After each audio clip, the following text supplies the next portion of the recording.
Halo Ibu, Bapak, Saudara, kabar baik, kiranya senantiasa menyertai dan ada di dalam kehidupan Ibu, Bapak, Saudara. Barusan saya buka-buka konten di konten Kompas Sidomulyo dan kami merasakan begitu berarti dukungan Ibu, Bapak, Saudara semuanya. Sehingga melalui dukungan itu kami terus berada sampai saat ini. Dan untuk mendukung kami untuk lebih kreatif, lebih bisa berkreasi lagi, kami terus membuka dukungan itu melalui QR kita atau di link deskripsi dari konten ini. Sekali lagi, dukungan itu sangat berarti bagi kami. Terima kasih.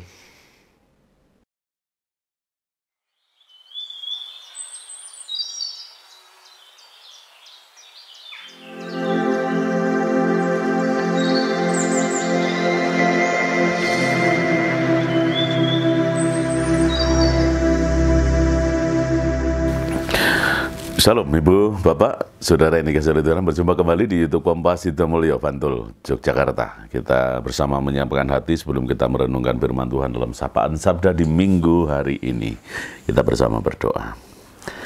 Tuhan, kami bersyukur, Tuhan mampukan kami menyiapkan waktu khusus untuk kami bersama merenungkan firman-Mu melalui sapaan sabda-Mu minggu ini. Kami menyiapkan hati untuk mendengarkan firman-Mu, mari Tuhan Kau berbicara.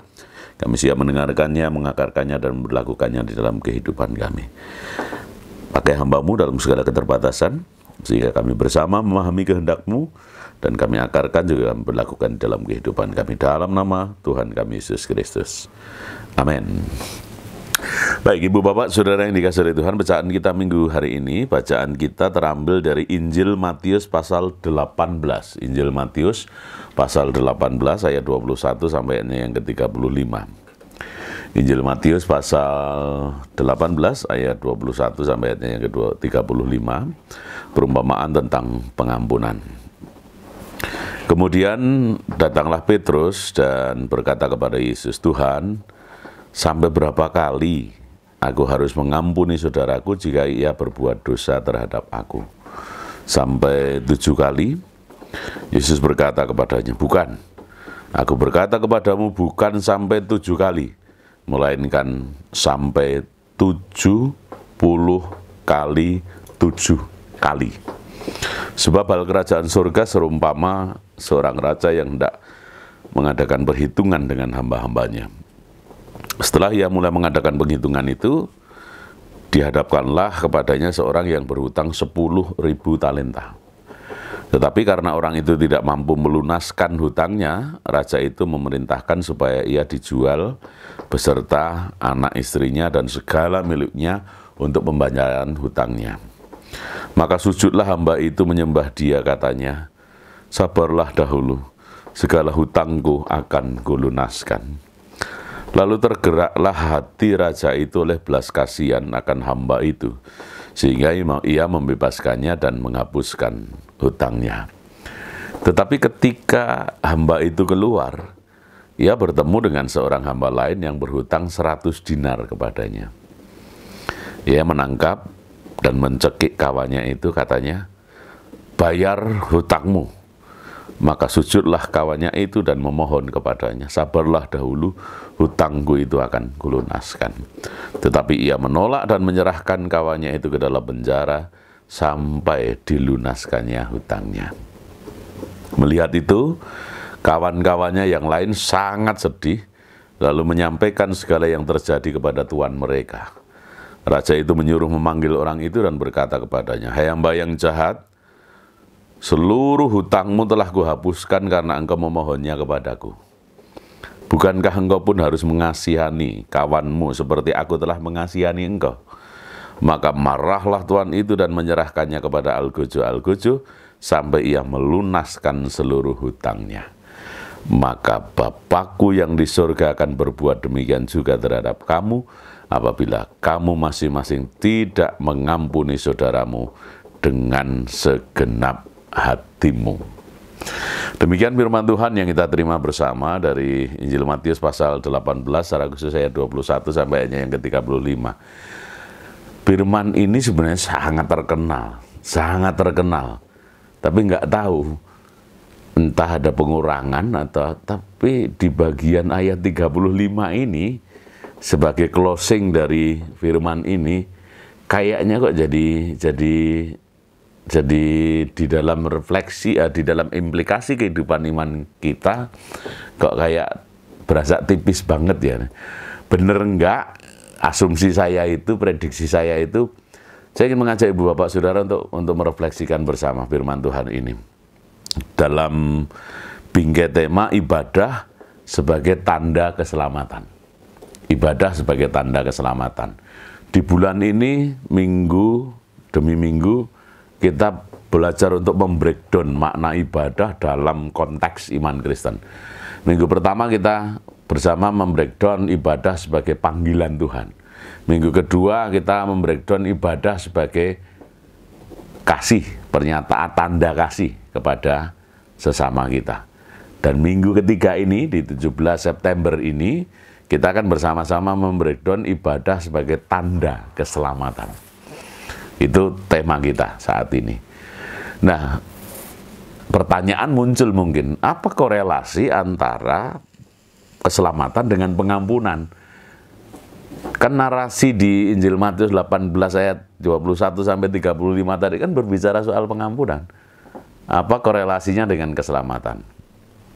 Nah, sebenarnya di bagian akhir firman di Injil Matius pasal 35 ini, di Injil Matius pasal 18 ayat 35 ini, itu closing dan sekaligus inti berita dari firman ini, bahwa sebenarnya bagi orang-orang percaya, keselamatan yang diterima itu adalah buah pengampunan Allah atas dosa-dosa kita, sehingga ketika semestinya kita membayar hutang dosa itu, dan hukum Taurat katakan bahwa hukum dosa itu adalah maut.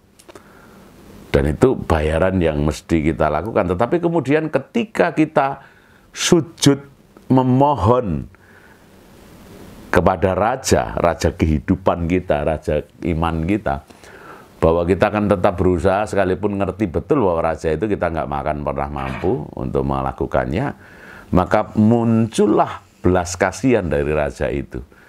Sedemikian Allah mengasihi kita sehingga entitas kehidupan kita sebagai manusia ini benar-benar dihargai oleh Allah, karena kita adalah titahnya yang bermartabat, dan martabat kita itu ada pada posisi satu-satunya titah yang dititahkan segambar dengannya, artistik masterpiece-nya Allah. Jadi ketika kita merefleksikan dan mensinergikan antara keselamatan dan pengampunan, keselamatan yang kita diterima oleh orang-orang percaya itu kan buah dari pengampunan Allah. Dosa telah kita lakukan dan semestinya hukuman dosa itu adalah maut, tetapi kemudian permohonan kita kepada Allah mendatangkan belas kasihannya yang kemudian mengampuni kita dan tidak lagi menghitung dosa pelanggaran kita. Kalau narasi teks Injil Matius tadi, hutangnya dianggap lunas. Nah, ini adalah makna keselamatan bagi orang-orang percaya. Selamat karena anugerah, selamat karena belas kasihan Allah, yang di dalam Yesus Kristus kemudian belas kasihan itu dinyatakan melalui karya agungnya, yang kemudian menjadi pengganti kita. Jadi jalan penebusan itu adalah Allah hadir, menjadi manusia, Allah menggantikan posisi manusia, Allah menanggung dosa manusia, dan dari tanggungannya itu pengampunan dinyatakan, keselamatan dinyatakan. Sebenarnya posisi kita ada di situ, dan semestinya kemudian berita ini kita bawa kemanapun kita pergi untuk kemudian memberitakan, aku dianggap lunas, aku selamat karena pengampunannya, aku selamat karena belas kasihannya, maka datanglah kepadanya sehingga engkau diselamatkan. Berita ini mesti kita bawa, bukan seperti orang yang telah dianggap lunas hutang-hutangnya tadi oleh si raja, keluar ketemu orang yang dia hutang dengan raja 10 talenta, dia menghutangi orang 100 dinar, perbedaannya sangat jauh. Hitung-hitungan itu tidak secara khusus akan saya breakdown di sini, tetapi hitungan talenta dengan dinar itu anggap saja antara triliunan dan miliatan mungkin, atau antara miliatan dan jutaan, ratusan juta. Jadi beda jauh lebih banyak hutang orang ini yang 10 talenta kepada raja daripada hutang temannya yang kemudian 100 dinar itu kepadanya. Begitu ketemu, dia mencekik, dia kemudian mengatakan kamu harus melunasi. Ketika temannya ini memohon agar bersabar, pasti akan dilunasi, tidak ada pengampunan baginya. Karena tidak ada pengampunan baginya, maka yang dilakukan oleh orang yang telah dianggap lunas hutangnya 10 talenta tadi adalah memenjarakan orang ini sampai hutangnya lunas. Ini kan nggak match banget dengan apa yang telah diterima. Dan pertanyaan reflektif kita adalah, jangan-jangan gereja-gereja Tuhan, umat Tuhan, orang-orang percaya yang notabene telah dianggap lunas dosanya, yang oleh Tuhan kemudian dosamu telah aku ampuni, keselamatan dinyatakan.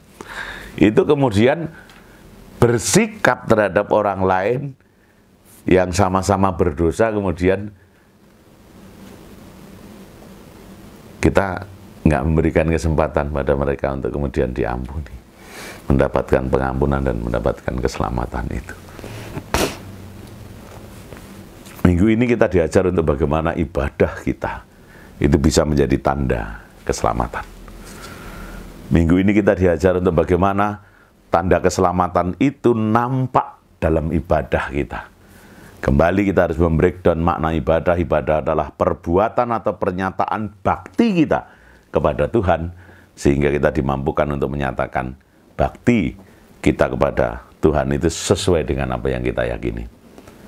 Nah, jika berdasarkan apa yang kita yakini ada pengajaran, jika kita terlebih dahulu telah menerima pengampunan itu, maka bagi setiap orang pun terbuka dan kita membuka kesempatan untuk mereka juga mendapatkan pengampunan seperti yang kita terima. Cuma masalahnya kayaknya sih nggak mengenai siapa-siapa loh, nggak nohok siapa-siapa loh. Cuma kayaknya kita itu melebihi raja posisinya.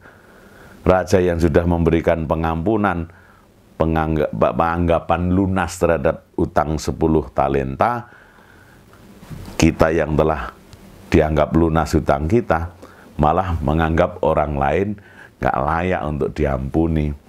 Padahal dosanya jauh lebih banyak daripada kita, hutangnya jauh lebih banyak daripada kita. Apa benar gereja-gereja Tuhan seperti itu? Hanya kita yang bisa menjawab. Apa benar orang-orang percaya seperti itu? Hanya kita yang bisa menjawabnya. Makanya kita perlu merefleksikan firman Tuhan ini. Sudahkah gereja-gereja Tuhan menjadi tempat untuk orang boleh menyatakan perbuatan atau penyataan baktinya kepada Allah sesuai dengan yang diyakini?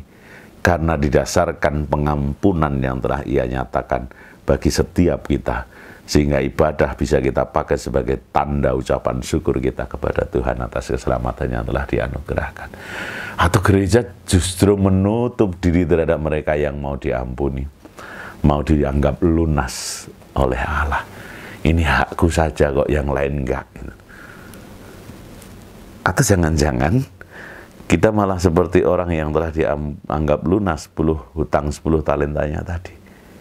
Dipanggil kembali, lalu diserahkan kepada algojo sampai keok. Ini refleksi teologis buat kita semuanya, karena yang bisa menjawab refleksi itu hanya kita. Yang bisa tahu persis apakah gereja-gereja Tuhan termasuk kita yang adalah gereja-gerejanya secara personal, ini telah mewujudkan tanda itu di dalam kehidupan kita. Tanda keselamatan itu di dalam ibadah kita. Atau ibadah kita masih tertutup buat mereka-mereka yang berdosa. Ini refleksi dalam buat kita. Semestinya ibadah terbuka buat mereka yang berdosa untuk diampuni, diselamatkan. Itu yang mesti dilakukan oleh gereja. Refleksi bagi kita semuanya, dan kiranya gereja-gereja Tuhan termasuk gereja Kristen Jawa Sidomulyo menjadi gereja yang ibadahnya selalu memberi kesempatan kepada banyak orang untuk diselamatkan, untuk diampuni dosa-dosanya. Tuhan memberkati dan memampukan kita melakukan apa yang menjadi kehendaknya. Haleluya. Amin. Kita terima firman Tuhan dalam doa kita bersama. Bapa, dalam nama Yesus, kami bersyukur hari ini Tuhan izinkan kami kembali menghayati makna pengampunan yang menyelamatkan kami dari Tuhan bagi kami. Pertanyaan Petrus dengan ukuran berapa kali kami harus mengampuni? Apakah 7 kali? Engkau menjawab dengan tegas, bukan, melainkan 70 kali 7.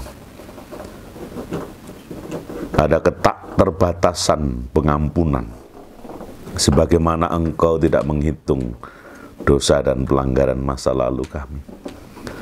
Engkau mengampuni kami dengan tidak memperhitungkan dosa-dosa masa lalu kami. Engkau mengampuni kami semuanya dalam kasih dan belas kasih-Mu.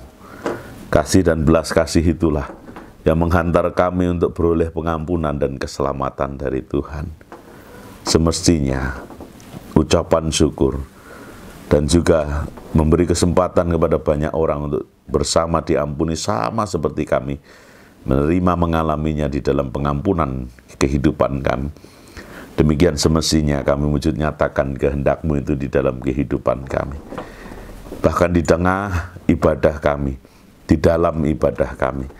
Karena ibadah bukan terbatas pada ketika kami berada di dalam lingkungan gereja, tapi kehidupan kami sepenuhnya itu adalah ibadah keseharian kami.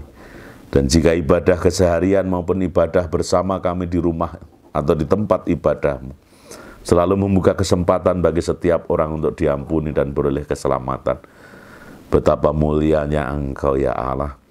Karena kami senantiasa mempermuliakan Engkau dengan memberi kesempatan kepada siapapun untuk diampuni dan diselamatkan. Itu adalah panggilan-Mu atas setiap kami gereja-gereja Tuhan. Karenanya ya Allah, mampukan kami gereja-gereja-Mu untuk menyatakan ibadah kami sebagai tanda keselamatan dari Tuhan bagi semua orang. Mampukan kami melakukan kehendak-Mu itu dalam kehidupan kami. Selanjutnya ya Allah, hari ini Tuhan izinkan kami untuk menyatakan doa syafaat kami kepadamu. Menyerahkan setiap jemaat-Mu yang saat ini sedang sakit dan dalam proses pemulihan.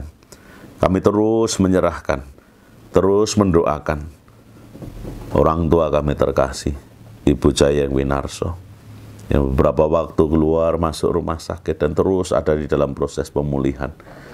Mari Tuhan, tangan Tuhan Kau nyatakan melalui lesan-lesan Tuhan dan pribadi-pribadi yang Kau pakai menjadi jalan pertolongan Tuhan kepada orang tua kami ini. Kami serahkan sebelumnya ke dalam kedaulatan-Mu. Dalam nama Yesus Engkau nyatakan kesembuhan. Dalam nama Yesus Engkau nyatakan pemulihan. Demikian halnya dengan pemulihan bagi Bapak Paijo Setiotirat Mojo. Kami serahkan juga pemulihan bagi orang tua kami, Ibu Hartini, Simbah Hartini. Kami juga menyerahkan pemulihan bagi Bapak Sagio. Kami menyerahkan pemulihan bagi saudara kami, Sutanto. Kami menyerahkan pemulihan bagi jemaat Tuhan lain yang tidak dapat kami sebutkan satu persatu. Mari Tuhan, Engkau lawat setiap kami.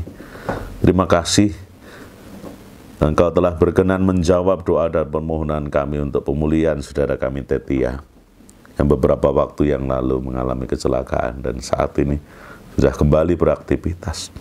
Dalam penyertaan dan berkat-Mu kami terus menyerahkan kehidupan kami Terlebih di tengah situasi iklim ekstrim saat ini, kami merasakan keringkihan raga kami. Karenanya ialah berkat keselamatan Kau nyatakan kepada setiap kami, sehingga Engkau mampukan kami memiliki imun tubuh yang baik untuk menjaga kesehatan kami dalam berkat Tuhan. Kami juga menyerahkan setiap pribadi, anak-anak Tuhan, ke dalam kedaulatan-Mu. Masa depannya, studinya, kami serahkan ke dalam kedaulatan.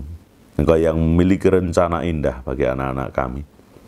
Bahkan Engkau pula yang telah sedang dan akan terus-menerus menyatakan rencana indah-Mu itu bagi anak-anak kami. Mari Tuhan, kami menyerahkan anak-anak kami ke dalam kedaulatan-Mu, yang belum mempunyai pekerjaan tetap dan masih terus mencari. Mari Tuhan, Engkau sendiri yang memberikan yang terbaik bagi anak-anak kami, yang mempersiapkan diri untuk masa depannya dalam rangka membangun kehidupan keluarga. Mari Tuhan, kami menyerahkan anak-anak kami ini. Demikian juga dengan keluarga-keluarga muda. Berkati anak-anak Tuhan dan keluarga-keluarga muda ini dalam berkat dan penyertaan-Mu. Panggilan untuk mengambil bagian di dalam pelayanan kiranya direspon oleh setiap kami, anak-anak muda-Mu, keluarga-keluarga muda, untuk boleh kami merespon panggilan-Mu itu dengan kesiapan kami untuk menjadi pelayan-pelayan Tuhan. Apapun yang kami mau ambil, izinkan kami mempersembahkannya bagi hormat dan kemuliaan nama-Mu. Kami juga menyerahkan setiap keluarga-keluarga jemaat-Mu, bahkan setiap problem yang terjadi di dalamnya. Tuhan memberkati. Mari Tuhan, kami menyerahkan setiap keluarga-keluarga jemaat-Mu, terlebih yang berada di non jauh di sana. Kami terus menyerahkan bagi jemaat-Mu yang saat ini berdomisili atau berada di Hong Kong dan bekerja di sana. Situasi Hong Kong saat ini masih terus ada dalam situasi kebencanaan. Setelah badai topan Tripon, banjir besar terjadi, beberapa tempat amblas. Kami terus menyerahkan pemulihan terhadap kondisi Hong Kong ke dalam kedaulatan-Mu. Mari Tuhan, Kau jaga anak-anak-Mu dalam penyertaan dan berkat-Mu. Kami berserah dan kami percayakan sepenuhnya ke dalam kedaulatan-Mu. Demikian juga di beberapa negara yang lain terjadi kebencanaan, gempa bumi, dan lain-lain. Kami menyerahkan di dalam kedaulatan-Mu. Secara khusus, kami menyatukan hati bagi kaum tani di Indonesia, di sekitar kami, bahkan di tengah kehidupan jemaat kami, yang merasakan karena badai El Nino, juga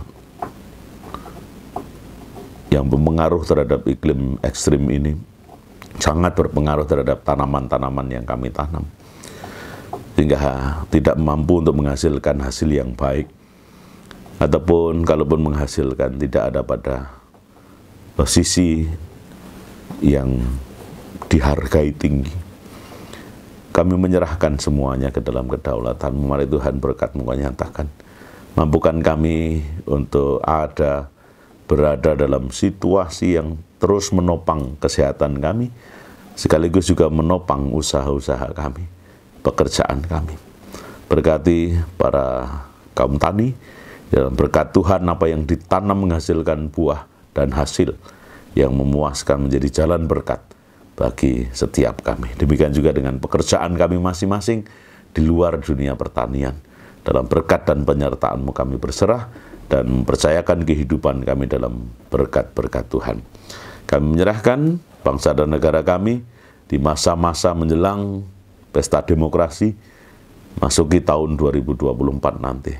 Di tahun politik ini, kami mau menyerahkan keberadaan bangsa dan negara kami dalam rangka kami memilih pemimpin kami, baik legislatif, yudikatif, maupun eksekutif.